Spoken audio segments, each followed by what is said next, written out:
پورا مکہ سو رہا ہے، گلیاں سنسان، دروازے بند، مگر ایک عورت جاگ رہی ہے۔ وہ آہستہ آہستہ مکہ کی گلیوں میں چل رہی ہے اور اس کے ہاتھ میں کانٹے ہیں، جھاڑیاں ہیں، جی ہاں، کانٹے، نوکیلے کانٹے۔ وہ کانٹے اٹھائے ہوئے ہیں اور دل میں نفرت، اور ایک ایک کر کے وہ سارے کانٹے، ساری جھاڑیاں ان راستوں پر بچھا دیتی ہے جہاں سے صبح محمد صلی اللہ علیہ وآلہ وسلم گزرتے ہیں۔ یہ کوئی عام عورت نہیں، یہ کوئی پاگل نہیں، یہ قریش کے بڑے گھرانے کی عورت ہے۔ اور حیرت کی بات یہ ہے، یہ رسول اللہ صلی اللہ علیہ وآلہ وسلم کی دشمن کوئی اجنبی نہیں تھی، یہ آپ صلی اللہ علیہ وآلہ وسلم کی سگی چچی تھی، عبد المطلب کی بہو، گھر کی عورت، خاندان کی عورت۔ یہ ابو لہب کی بیوی تھی، عروہ بنت حرب، جسے تاریخ نے ام جمیل کہا۔ یہ وہ عورت تھی جس کے بارے میں قرآن نے کہا حمالۃ الحطب، یعنی آگ اٹھانے والی، فتنہ پھیلانے والی۔ اور اس کا مقصد صرف ایک تھا، اسلام کے راستے میں تکلیف اور نبی صلی اللہ علیہ وآلہ وسلم کے قدموں کو زخمی کرنا۔ مگر سوال یہ ہے، ام جمیل رسول اللہ صلی اللہ علیہ وآلہ وسلم سے اتنی دشمنی کیوں کرتی تھی؟ کیا یہ صرف نفرت تھی یا اس کے پیچھے اقتدار کا خوف تھا؟ کیا وہ سمجھتی تھی کہ اسلام پھیل گیا تو اس کا خاندان مٹ جائے گا؟ اللہ نے ام جمیل کو قرآن میں کس نام سے یاد کیا؟ اور پھر اس عورت کا عبرتناک انجام کیا ہوا؟ آج کی اس ویڈیو میں ہم صرف ایک بدبخت عورت کے غرور، تکبر اور نفرت کی کہانی نہیں سنائیں گے، ہم مکہ کی ان گلیوں کے راز کھولیں گے جہاں نفرت کانٹوں کی شکل میں بچھائی جاتی تھی۔ ویڈیو کو آخر تک ضرور دیکھیے گا، کیونکہ یہ صرف ام جمیل کی کہانی نہیں، یہ ہر اس زبان کا انجام ہے جو حق کے خلاف زہر بن جائے۔ ام جمیل اسلامی تاریخ کا وہ نام ہے جسے قرآن نے صرف ایک عورت نہیں بلکہ ایک فتنے اور نفرت کی علامت بنا کر پیش کیا۔ ام جمیل کا اصل نام عروہ بنت حرب بن امیہ تھا۔ بعض کتابوں میں اس کا نام عورہ بنت حرب بھی لکھا گیا ہے، مگر زیادہ مشہور یہی ہے کہ وہ عروہ بنت حرب تھی۔ عرب معاشرے میں عورتوں کو اکثر ان کی کنیت سے پہچانا جاتا تھا، اسی لیے وہ ام جمیل کے نام سے معروف ہوئی۔ لفظ ام عربی میں ماں کے لیے استعمال ہوتا ہے اور جمیل خوبصورتی کے معنی رکھتا ہے، یعنی ام جمیل کا مفہوم ہوا خوبصورتی کی ماں۔ لیکن تقدیر نے اس نام کو ایسا موڑ دیا کہ یہ کنیت حسن کی نہیں بلکہ نفرت اور دشمنی کی پہچان بن گئی۔ ام جمیل کا تعلق قریش کے طاقتور اور سیاسی طور پر مضبوط قبیلے بنو امیہ سے تھا۔ اس کے والد حرب بن امیہ مکہ کے ان سرداروں میں سے تھا جن کے نام پر قریش کے بڑے فیصلے ہوتے تھے۔ حرب بن امیہ صرف دولت کا مالک نہیں تھا بلکہ قریش کے اندر سیاست اور اثر و رسوخ کا مرکز بھی تھا۔ بنو امیہ تجارت، طاقت اور سرداری میں نمایاں تھے، اور ان کے اندر غرور بھی اسی طرح تھا جیسے خون میں شامل ہو۔ ام جمیل کے خاندان میں سب سے نمایاں نام اس کے بھائی ابو سفیان بن حرب کا تھا، وہی ابو سفیان جس نے کئی برس تک اسلام کے خلاف قریش کی قیادت کی اور مسلمانوں کے خلاف لشکر تیار کرنے میں پیش رہا۔ یہ رشتہ ظاہر کرتا ہے کہ ام جمیل کا گھرانہ اسلام کی مخالفت میں صرف جذباتی نہیں بلکہ سیاسی طور پر بھی سرگرم تھا۔ ام جمیل ایسے ماحول میں پلی بڑھی جہاں عزت کا معیار تقوی نہیں بلکہ قبیلہ تھا، جہاں انسان کی قدر اس کے کردار سے نہیں بلکہ اس کے خاندان سے کی جاتی تھی۔ مکہ میں عورتیں بظاہر گھروں تک محدود سمجھی جاتی تھیں، مگر حقیقت میں وہ قریش کے فیصلوں پر اثر انداز ہوتی تھیں۔ وہ جنگوں میں اپنے مردوں کو ابھارتی تھیں، نفرت پھیلاتی تھیں اور مخالفین کے خلاف پروپیگنڈا کرتی تھیں۔ امی جمیل ان عورتوں میں سب سے زیادہ زباندار، تیز اور چالاک عورت سمجھی جاتی تھی۔ پھر وقت آیا جب اس کی شادی ابو لہب سے ہوئی۔ ابو لہب خاندان ہاشم سے تعلق رکھتا تھا اور عبد المطلب کا بیٹا تھا۔ اس شادی کا مطلب یہ تھا کہ قریش کے دو بڑے خاندانوں کے درمیان ایک مضبوط رشتہ قائم ہو گیا، مگر یہ رشتہ محبت کے لیے نہیں بلکہ بعد میں دشمنی کے لیے زیادہ استعمال ہوا۔ نبوت سے پہلے کے زمانے میں امی جمیل مکہ کی معزز عورتوں میں شمار ہوتی تھی۔ اس کے پاس دولت بھی تھی، زیورات بھی تھے، اور قریش کی عورتوں کی محفلوں میں اس کا مقام بھی بلند تھا۔ وہ خود کو سردار کی بیٹی اور سردار کی بیوی سمجھتی تھی۔ اس کے انداز میں غرور تھا، گفتگو میں سختی تھی اور نگاہوں میں تکبر۔ پھر وہ دن آیا جب مکہ کی فضا بدل گئی، جب رسول اللہ صلی اللہ علیہ وآلہ وسلم نے اعلان فرمایا کہ اللہ نے انہیں نبی بنا کر بھیجا ہے اور اب لوگوں کو بتوں کی عبادت چھوڑ کر صرف ایک اللہ کی عبادت کرنی ہوگی۔ تو قریش کے سرداروں کے لیے یہ بات کسی زلزلے سے کم نہ تھی۔ یہ اعلان صرف مذہبی تبدیلی نہیں تھا بلکہ پورے نظام کو ہلا دینے والا پیغام تھا، کیونکہ مکہ کی معیشت اور سیاست کا مرکز خانہ کعبہ تھا اور خانہ کعبہ کے گرد بتوں کی موجودگی قریش کے لیے تجارت کا ذریعہ تھی۔ حج کے قافلے، قربانیاں، نذریں اور بتوں کی خدمت، سب کچھ قریش کے مفادات سے جڑا ہوا تھا۔ اگر توحید کا پیغام عام ہو جاتا تو بت ٹوٹ جاتے، اور اگر بت ٹوٹ جاتے تو قریش کی وہ عزت اور طاقت ختم ہو جاتی جو وہ پورے عرب میں رکھتے تھے۔ یہی وہ خوف تھا جس نے قریش کے دلوں میں نفرت کی آگ جلائی، اور اس آگ میں سب سے زیادہ جلنے والی عورت امی جمیل تھی۔ امی جمیل کے اندر یہ برداشت نہیں تھی کہ بنو ہاشم کا ایک شخص جو کل تک قریش کے عام لوگوں میں شمار ہوتا تھا اب اللہ کا رسول کہلائے اور لوگ اس کی بات کو حق ماننے لگے۔ اس کے نزدیک یہ بات بنو امیہ کی سرداری کے لیے خطرہ تھی۔ اس کے نزدیک یہ پیغام صرف دین نہیں بلکہ سیاست کا طوفان تھا۔ روایات میں آتا ہے کہ امی جمیل ابو لہب کے دل میں مسلسل نفرت بھرنے لگی۔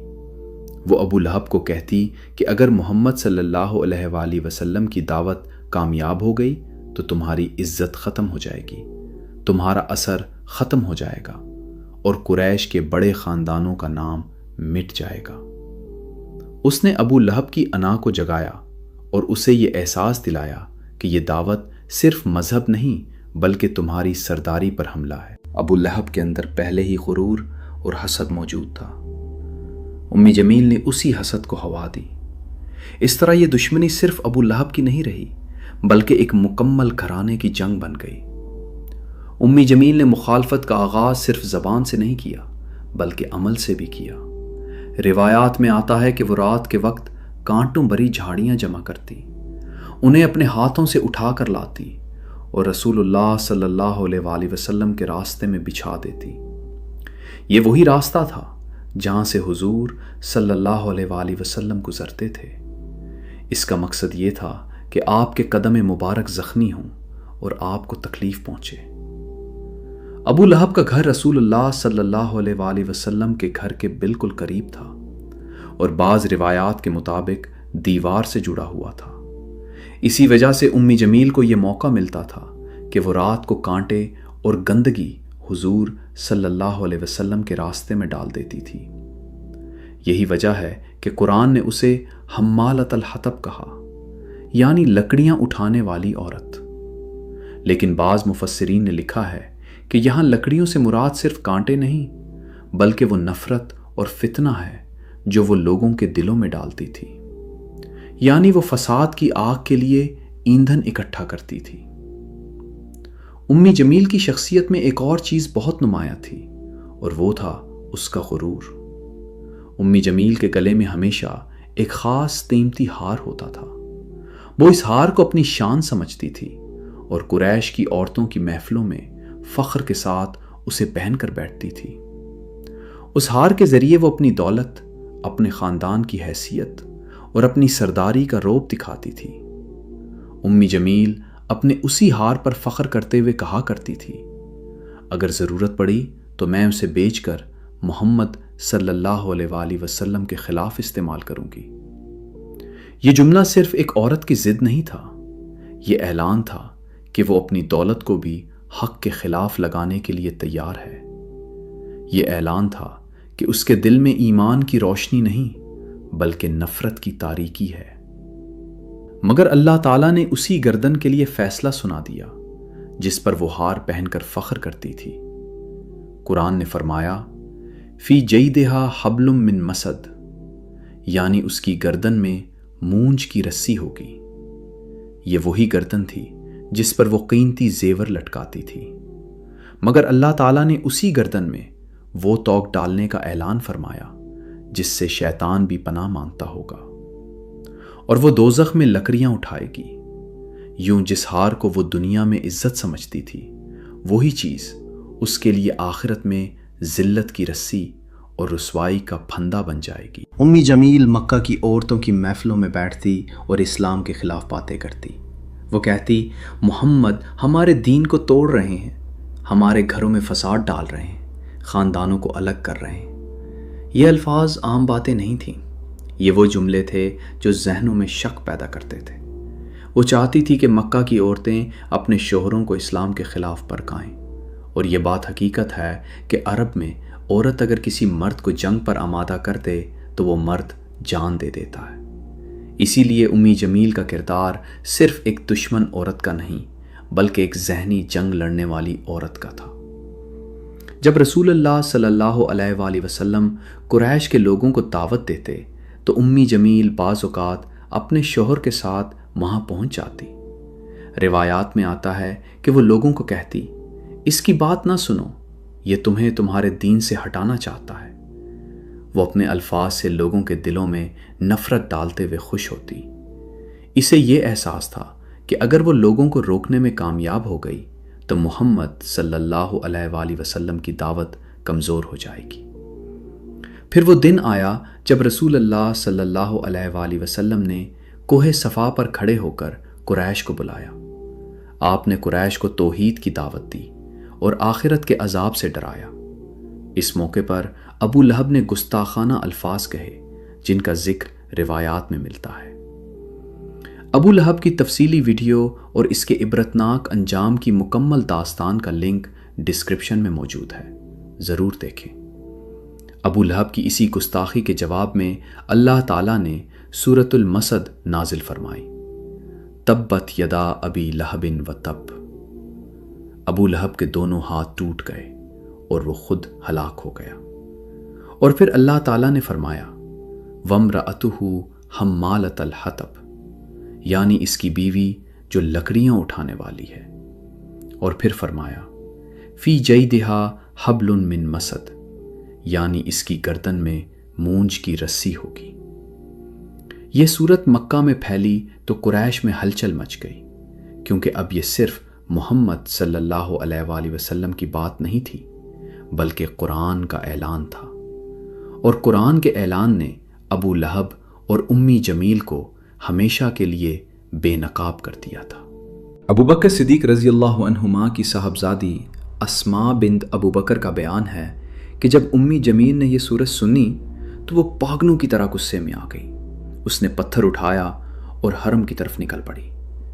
وہ محمد صلی اللہ علیہ وآلہ وسلم کو تلاش کر رہی تھی تاکہ ان پر حملہ کرے۔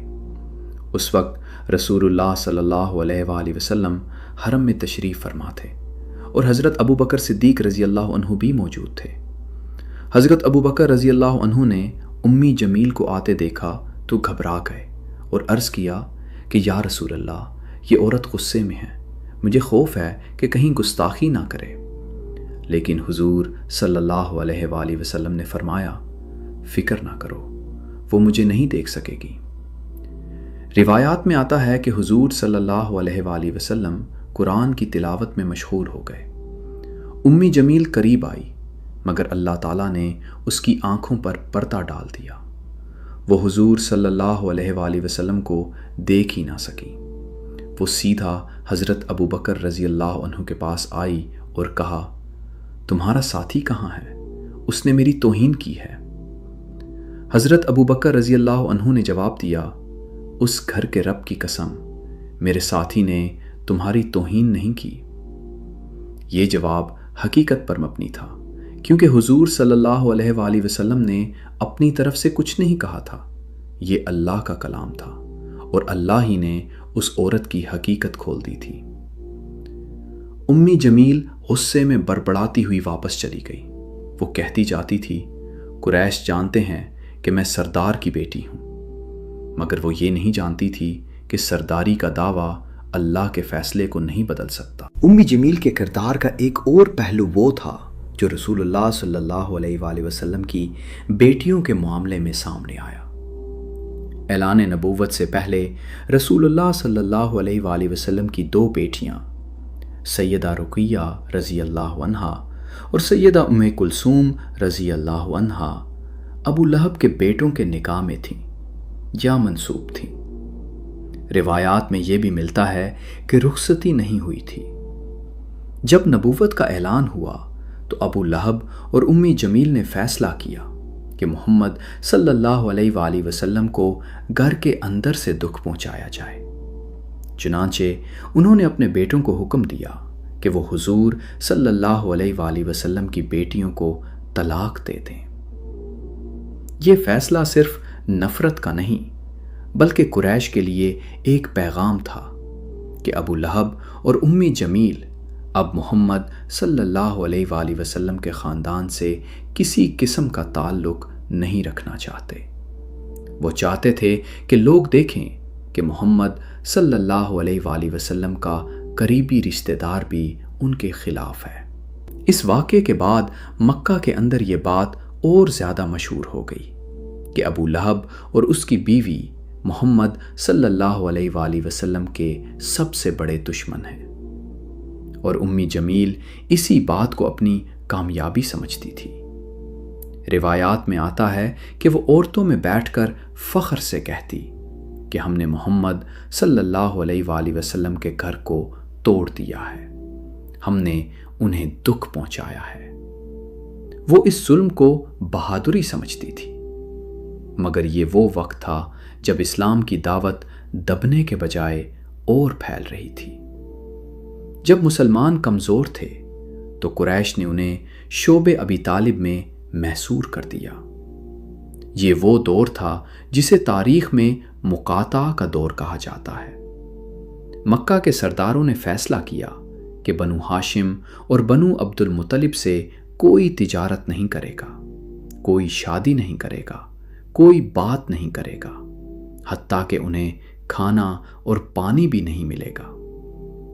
یہ فیصلہ قریش کی مجلس میں لکھا گیا اور خانہ کعبہ میں لٹکا دیا گیا۔ اس سخت فیصلے میں ابو لہب پیش تھا، مگر امی جمیل نے بھی اس ظلم کو پسند کیا، کیونکہ وہ چاہتی تھی کہ محمد صلی اللہ علیہ وآلہ وسلم اور ان کے ساتھی بھوک سے تڑپیں اور اسلام کا نام مٹ جائے۔ شعب ابی طالب میں مسلمان 3 سال تک تکلیف میں رہے۔ بچے بھوک سے روتے تھے، عورتیں کمزور ہو جاتی تھیں اور بعض اوقات درختوں کے پتے کھا کر گزارا کیا جاتا تھا۔ یہاں روایات میں یہ بھی ملتا ہے کہ کچھ لوگ خفیہ طور پر بنو ہاشم کو کھانا پہنچانے کی کوشش کرتے تھے، مگر ابو لہب اور امی جمیل کے گھرانے کے لوگ ایسے لوگوں کو بھی روکتے تھے۔ اگر کسی نے مدد کرنی چاہی تو اسے دھمکایا جاتا۔ یہ وہ دور تھا جب قریش کی سختی اپنے عروج پر تھی اور امی جمیل اس سختی کو قریش کی فتح سمجھتی تھی۔ لیکن اللہ تعالیٰ کی حکمت یہ ہے کہ ظلم جتنا بڑھتا ہے حق اتنا ہی مضبوط ہوتا ہے۔ چند سال بعد مقاطعہ ختم ہوا، مگر امی جمیل کی نفرت ختم نہ ہوئی۔ مکہ میں جیسے جیسے اسلام کی بات پھیلتی گئی، امی جمیل کی زبان مزید زہر آلود ہوتی گئی۔ وہ مسلمانوں کے بارے میں جھوٹے قصے پھیلاتی، وہ کہتی کہ یہ لوگ اپنے خاندانوں کے دشمن ہیں۔ وہ قریش کے سرداروں کو اکسا کر کہتی کہ اگر ابھی نہ روکا تو کل یہ تمہاری حکومت لے لیں گے۔ امی جمیل کو یہ اندازہ تھا کہ صرف ابو لہب کی مخالفت کافی نہیں، اس لیے وہ اپنے بھائی ابو سفیان اور دوسرے سرداروں کے ساتھ بھی قریبی تعلق رکھتی تھی، اور ان محفلوں میں اسلام کے خلاف گفتگو ہوتی تھی۔ امی جمیل مکہ کی گلیوں میں مسلمانوں کے خلاف نفرت پھیلانے کے لیے عورتوں کے گروہ تیار کرتی تھی۔ وہ انہیں سکھاتی کہ محمد صلی اللہ علیہ وآلہ وسلم کو شاعر کہو، جادوگر کہو اور لوگوں کو ان سے دور رکھو۔ یہ الفاظ نفرت کے بیج تھے جو وہ شعوری طور پر بو رہی تھی۔ یہی وجہ ہے کہ قریش کے بہت سے لوگ شروع میں حق کو سمجھنے کے باوجود خوف میں مبتلا رہے، کیونکہ قریش کے اندر یہ پروپیگنڈا مسلسل چل رہا تھا کہ محمد صلی اللہ علیہ وآلہ وسلم کا پیغام خاندانوں کو توڑ دے گا۔ امی جمیل کی دشمنی کا ایک بڑا سبب یہ بھی تھا کہ وہ عورتوں میں اپنے اثر و رسوخ کو خطرے میں محسوس کر رہی تھی۔ اسلام عورت کو عزت دے رہا تھا، مگر وہ عزت امی جمیل کے لیے قابل قبول نہیں تھی، کیونکہ وہ عزت کو قبیلے کی غلامی سمجھتی تھی۔ پھر وہ وقت آیا جب رسول اللہ صلی اللہ علیہ وآلہ وسلم کو ہجرت کا حکم ملا۔ مکہ کے سردار دار الندوہ میں جمع ہوئے۔ یہ وہ جگہ تھی جہاں مکہ کے بڑے فیصلے کیے جاتے تھے۔ وہاں یہ مشورہ ہوا کہ محمد صلی اللہ علیہ وآلہ وسلم کے ساتھ اب کیا کیا جائے۔ کچھ نے کہا قید کر دو، کچھ نے کہا مکہ سے نکال دو، اور آخر میں یہ فیصلہ ہوا کہ مختلف قبائل کے نوجوان اکٹھے ہو کر ایک ہی وقت میں حملہ کریں اور انہیں قتل کر دیں تاکہ خون کا بدلہ کسی ایک قبیلے پر نہ آئے۔ رسول اللہ صلی اللہ علیہ وآلہ وسلم کے قتل کی اس سازش میں ابو لہب بھی شامل تھا۔ یہ بدبختی کی انتہا تھی کہ ایک سگا چچا اپنے بھتیجے کے قتل کی سازش میں شریک ہو، اور امی جمیل وہ اس سازش سے خوش تھی، کیونکہ اس عورت کا مقصد صرف مخالفت نہیں تھا، بلکہ وہ چاہتی تھی کہ محمد صلی اللہ علیہ وآلہ وسلم کا نام ہی مکہ سے ختم ہو جائے۔ لیکن اللہ تعالیٰ نے اپنے رسول کو اس سازش سے محفوظ رکھا۔ حضور صلی اللہ علیہ وآلہ وسلم نے حضرت علی رضی اللہ عنہ کو اپنے بستر پر سلایا اور رات کے اندھیرے میں مکہ سے نکل گئے۔ قریش کے نوجوان گھر کو گھیرے بیٹھے رہے، مگر انہیں معلوم نہ تھا کہ رسول اللہ صلی اللہ علیہ وآلہ وسلم ان کے درمیان سے نکل چکے ہیں۔ یہ وہ لمحہ تھا جب قریش کی امید ٹوٹ گئی، مگر امی جمیل کی نفرت پھر بھی نہ ٹوٹی۔ ہجرت کے بعد اسلام مدینہ میں مضبوط ہونے لگا، مسلمانوں کو طاقت ملنے لگی، اور قریش کے سرداروں کو اندازہ ہو گیا کہ اب یہ دعوت دبنے والی نہیں۔ پھر بدر کا معرکہ پیش آیا۔ ابو لہب بدر میں شریک نہیں ہوا، مگر اس نے اپنی جگہ کسی کو بھیجا۔ روایات میں یہ ذکر ملتا ہے کہ اس نے قریش کے لشکر کی مدد کی۔ جب قریش کو شکست ہوئی اور مکہ میں خبر پہنچی تو ابو لہب کے دل پر صدمہ بیٹھ گیا۔ اس شکست نے قریش کی عزت خاک میں ملا دی، اور ابو لہب کے لیے یہ بات ناقابل برداشت تھی کہ محمد صلی اللہ علیہ وآلہ وسلم جنہیں وہ کمزور سمجھتا تھا وہ فاتح بن گئے۔ بدر کے کچھ دن بعد ابو لہب ایک شدید بیماری میں مبتلا ہوا۔ اس کے جسم پر پھوڑے نکلے، بدن سڑنے لگا، اور لوگ اس کے قریب جانے سے ڈرنے لگے۔ عرب اس بیماری کو منحوس سمجھتے تھے، حتیٰ کہ اس کے گھر والوں نے بھی اسے چھوڑ دیا۔ وہ تنہا پڑا رہا اور چند دن بعد مر گیا۔ اس کی موت کے بعد اس کی لاش کو کئی دن تک کوئی ہاتھ لگانے کو تیار نہ تھا۔ پھر اس کے بیٹوں نے گڑھا کھودا، لکڑیوں کے ذریعے لاش کو دھکیل کر گڑھے میں گرایا اور اوپر سے مٹی ڈال دی۔ بعض روایات میں آتا ہے کہ لوگوں نے دور سے پتھر پھینک کر اس کی لاش کو ڈھانپ دیا۔ یہ وہی ابو لہب تھا جسے کبھی قریش میں طاقتور سمجھا جاتا تھا، مگر اس کا انجام ایسا ہوا کہ مرنے کے بعد بھی اس کی لاش سے لوگ نفرت کرتے رہے۔ اب امی جمیل کی زندگی میں بھی وہ دن آئے جب اس کے غرور کے ستون گرنے لگے۔ شوہر مر گیا، بیٹا عتیبہ اپنے انجام کو پہنچا، اور قریش کا وہ غرور جو کبھی ناقابل شکست لگتا تھا کمزور پڑنے لگا۔ امی جمیل کچھ عرصے تک زندہ رہی، مگر اس کی زندگی عزت کی نہیں رہی۔ وہ عورت جو کبھی محفلوں میں سردار عورتوں کی طرح بیٹھتی تھی، اب خوف اور شکست کے سائے میں جی رہی تھی۔ اس کے انجام کے بارے میں مختلف روایات ملتی ہیں۔ بعض روایات کے مطابق وہ ایک دن اپنا سامان اٹھائے جا رہی تھی اور اچانک گر پڑی۔ بعض کے مطابق اس کی گردن میں کوئی رسی یا کپڑا الجھ گیا اور وہ اسی میں تڑپ کر مر گئی۔ کچھ مورخین نے لکھا ہے کہ اس کی موت ذلت کے ساتھ ہوئی اور لوگوں نے اسے عبرت کے طور پر دیکھا، اور وہ ایڑیاں رگڑ رگڑ کر مری۔ یہاں یہ بات اہم ہے کہ دنیا میں اس کی موت کی تفصیل مختلف ہو سکتی ہے، مگر قرآن نے اس عورت کے لیے آخرت کا فیصلہ واضح طور پر سنا دیا تھا۔ فی جیدہا حبل من مسد، یعنی اس کی گردن میں مونج کی رسی ہوگی۔ یہ وہی گردن تھی جس پر وہ ہار پہن کر فخر کرتی تھی، یہ وہی گردن تھی جس پر وہ دنیا کی شان سمجھتی تھی، لیکن اب یہی گردن اس کے لیے ذلت کی علامت بنے گی۔ اس کو جہنم کی آگ کے لیے ایندھن فراہم کرنے والی عورت کہا گیا ہے۔ یہی اللہ کا انصاف ہے۔ سورۃ المسد کی آیات نے صدیوں بعد بھی ہمیں یہ یاد دلاتی ہیں کہ اللہ کی نافرمانی اور شرارت کا انجام ہمیشہ عبرتناک ہوتا ہے۔ امی جمیل کی زندگی ہمیں یہ سبق دیتی ہے کہ انسان اگر قبیلے، غرور اور دنیاوی طاقت کے نشے میں حق کے خلاف کھڑا ہو جائے تو وہ صرف اپنے آپ کو نہیں بلکہ اپنی نسل اور اپنے خاندان کو بھی تباہی کی طرف لے جاتا ہے۔ یہ عورت سردار کی بیٹی تھی، مگر قرآن نے اسے سرداری سے نہیں بلکہ فساد سے پہچانا۔ یہ عورت قریش کی معزز عورت تھی، مگر اللہ نے اسے حمالۃ الحطب کہہ کر قیامت تک کے لیے بے نقاب کر دیا۔ امی جمیل کا ذکر ہمیں یاد دلاتا ہے کہ دشمنی صرف تلوار سے نہیں ہوتی، بعض اوقات زبان، چغلی، پروپیگنڈا اور نفرت پھیلانا بھی وہ جرم بن جاتا ہے جس پر اللہ تعالیٰ خود فیصلہ سنا دیتا ہے۔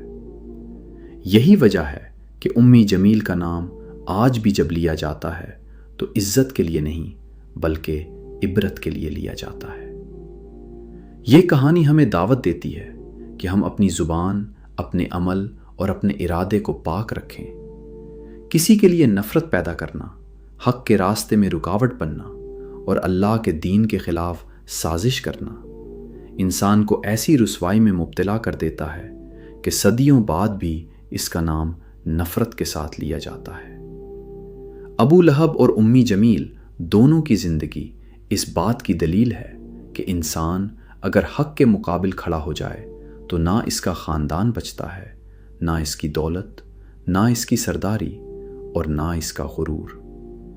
قرآن نے ان دونوں کا ذکر قیامت تک کے لیے محفوظ کر دیا تاکہ دنیا جان لے کہ جو اللہ کے رسول صلی اللہ علیہ وسلم کے خلاف دشمنی کرے گا اس کا نام عزت کے ساتھ نہیں بلکہ ذلت کے ساتھ یاد رکھا جائے گا۔